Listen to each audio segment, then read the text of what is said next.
मैं आपके माध्यम से जो सिनेमा है वो समाज का आईना होता है।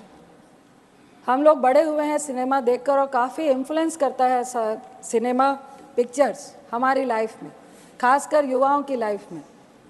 आजकल कुछ इस तरह की पिक्चरें आ रही हैं, अगर आप कबीर से शुरू करें, पुष्पा से शुरू करें, और अभी एक एनिमल पिक्चर चल रही है। मैं आपको कह नहीं पाऊँगी कि मेरे बेटी के साथ भी बहुत सारी बच्चियाँ थी जो कॉलेज में पढ़ती हैं, सेकेंड ईयर में पढ़ती हैं। आधी पिक्चर में उठ के रो के चली गई कि इतनी आखिर हिंसा और इतना वायलेंस और महिलाओं के साथ डिसरिस्पेक्ट को जस्टिफाई करना पिक्चरों के द्वारा, मुझे लगता है कबीर में जिस तरह वो अपनी वाइफ को ट्रीट करता है और इस मूवी में जिस तरह से वाइफ को ट्रीट करता है और लोग और समाज और पिक्चर भी उसको जस्टिफाई करते दिखा रही है, ये बहुत ही सोचनीय विषय है। दूसरा, युवाओं पे सभापति जी बहुत सारे ऐसे एग्जाम्पल्स हैं कि इन पिक्चरों का, इन वायलेंस का और गलत नेगेटिव रोल को हीरो की तरह पेश करने में हमारे आज के खासकर 11वीं और 12वीं के बच्चे इनको रोल मॉडल मानने लगे हैं। कई इस तरह की हिंसा हमें समाज में देखने को मिल रही है, जो एग्जाम्पल और जो उदाहरण वो पिक्चरों से लेकर आते हैं। तीसरा, उच्च कोटि का इतिहास है पंजाब का, हरि सिंह नलवा का। उसमें एक गाना है कि फड़ के गंडासी मारी अर्जन वैली ने।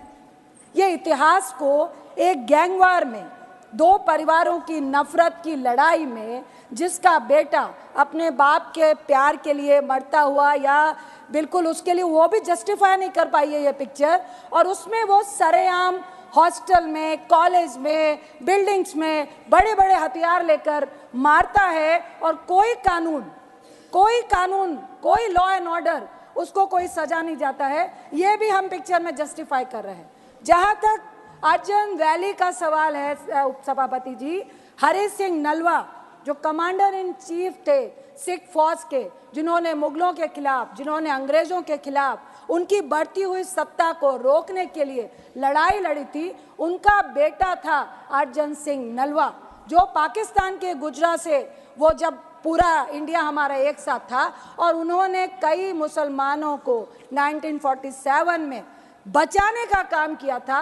इस उच्च कोटि के इतिहास को आप एक गैंगवार में, आप उस गाने को बैकग्राउंड में दिखा के, जो हमारी धार्मिक आस्था को भी बहुत ज़्यादा दर्द महसूस करवाता है।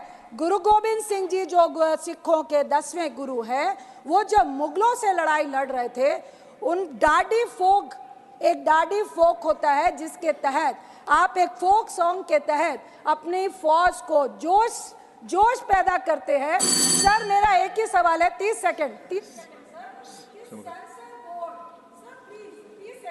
माइक ऑन कीजिए please. Sir, thank you sir. Sensor board ऐसी पिक्चरों को बढ़ावा कैसे दे रहा है और किस तरह से ऐसी पिक्चरें पास होके आती हैं जो हमारे समाज के लिए बीमारी है? ऐसी पिक्चरों का कोई भी स्थान हमारे समाज में नहीं होना चाहिए। बहुत बहुत धन्यवाद।